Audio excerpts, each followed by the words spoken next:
Edson Arantes do Nascimento atau yang lebih dikenal sebagai Pelé lahir pada tanggal 23 Oktober 1940 di Três Coracoes, Brazil. Ia dilahirkan dari seorang ayah yang merupakan pemain sepak bola profesional di Brazil.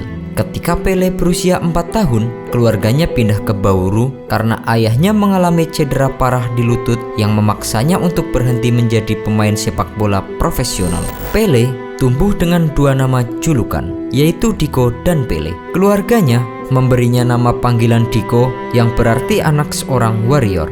Ayah Pelé yang dikenal sebagai Don Dinho dianggap oleh banyak orang sebagai prajurit di lapangan. Ia adalah seorang pemain sepak bola yang berani. Nama panggilan Pelé datang dari teman sekelasnya di sekolah. Pelé adalah tipe bahagia yang tidak keberatan dengan teman yang mengganggu dan mengolok-oloknya di sekolah. Ia akan tersenyum meski saat ia sedang terganggu dan disakiti. Menurut sebuah wawancara, Pelé pernah mengatakan nama awalnya berupa julukan di masa kecil yang tidak ia sukai. Itu bukan nama panggilan yang saya inginkan saat kecil. Keluargaku memanggilku Diko. Teman-temanku di jalan memanggilku Edson. Ketika mereka mulai memanggil saya Pelé, saya tidak menginginkannya. Mimpi masa kecil Pelé sebenarnya untuk menjadi seorang pilot. Namun, mimpinya harus kandas ketika sebuah pesawat lokal jatuh di dekat rumahnya. Kejadian itu menyebabkan sang pilot dan semua penumpang yang ada di pesawat meninggal dunia. Setelah itu, ia pergi ke rumah sakit untuk melihat otopsi, dan setelah melihat mayat pilot, ia memutuskan untuk mengubur impian masa kecilnya tersebut.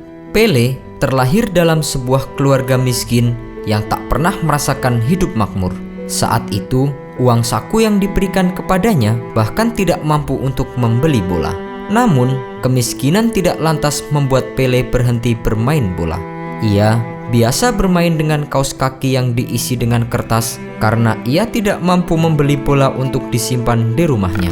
Di lain waktu, ia bermain sepak bola dengan mangga saat istirahat. Sejak kecil, Pelé telah diajarkan bermain bola oleh ayahnya.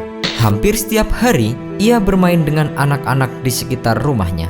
Pelé kemudian membentuk tim pertamanya bersama dengan tetangganya dan ayahnya menjadi pelatih tim Pelé saat itu. Setelah itu, ia bergabung di beberapa tim amatir seperti Bakuino dan CT Setembro. Menginjak usia 11 tahun, yaitu ketika ia bergabung dengan tim Amerik Winha, ia ditemukan oleh mantan pemain timnas Brazil yang bernama Waldemar de Brito.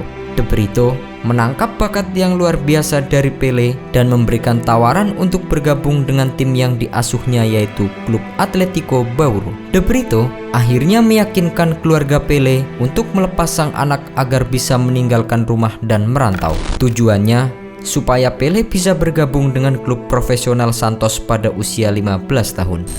Pelé menandatangani kontrak dengan Santos pada tahun 1955. Meski usianya masih terbilang remaja, ia langsung berlatih dengan tim utama. Pada tahun pertamanya berseragam Santos, Pelé berhasil mencetak 17 gol. Permainannya yang gemilang membuat Pelé dipanggil untuk mengikuti Piala Dunia bersama dengan Brazil pada tahun 1958. Ia berhasil membawa Brazil menduduki tahta tertinggi sepak bola dunia setelah berhasil mengalahkan Swedia dengan skor 5-2. Selepas penampilan sensasionalnya di Piala Dunia kala itu, Pelé muda mendapatkan banyak tawaran bagus untuk bermain di klub Eropa. Namun, sang pemain memilih untuk tetap di Santos. Semakin menghebohkan lagi ketika Presiden Brazil meresmikan Pelé sebagai harta nasional, sehingga hampir tertutup kemungkinan baginya untuk bermain di negara lain. Pelé masih terlibat dalam perjalanan Brazil di Piala Dunia 1962 di Chile. Skuad Brazil masih berhasil mempertahankan gelar juara dunia. Akan tetapi, sang pemain harus puas duduk di bangku cadangan pada partai final akibat di-backup cedera. 4 tahun kemudian, Pelé terlihat menjadi incaran tackle para pemain lawan. Ia kembali cedera dan Brazil harus tersingkir dari Piala Dunia 1966 pada babak penyisihan. Pada akhir 1960-an, dua kubu yang berseteru dalam perang sipil Nigeria dilaporkan menyetujui gencatan senjata selama 48 jam agar dapat menyaksikan Pelé bermain dalam sebuah pertandingan persahabatan di kota Lagos. Itu adalah bukti betapa fenomenalnya pengaruh Pelé pada dekade 1960-an.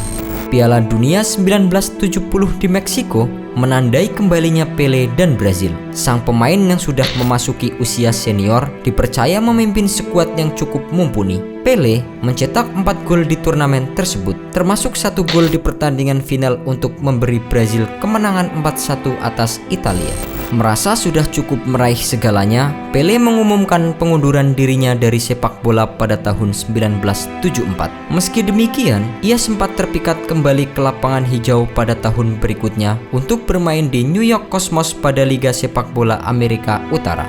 Keterlibatan sang legenda menambah daya tarik liga dan berkontribusi terhadap perkembangan sepak bola di wilayah tersebut. Pele memainkan pertandingan terakhirnya dalam sebuah pertandingan persahabatan antara New York Cosmos dan Santos pada bulan Oktober 1977. Pada tahun tersebut, sang legenda hidup sepak bola ini resmi pensiun dengan rekor fantastis. Ia berhasil mencetak 1281 gol dalam 1363 pertandingan.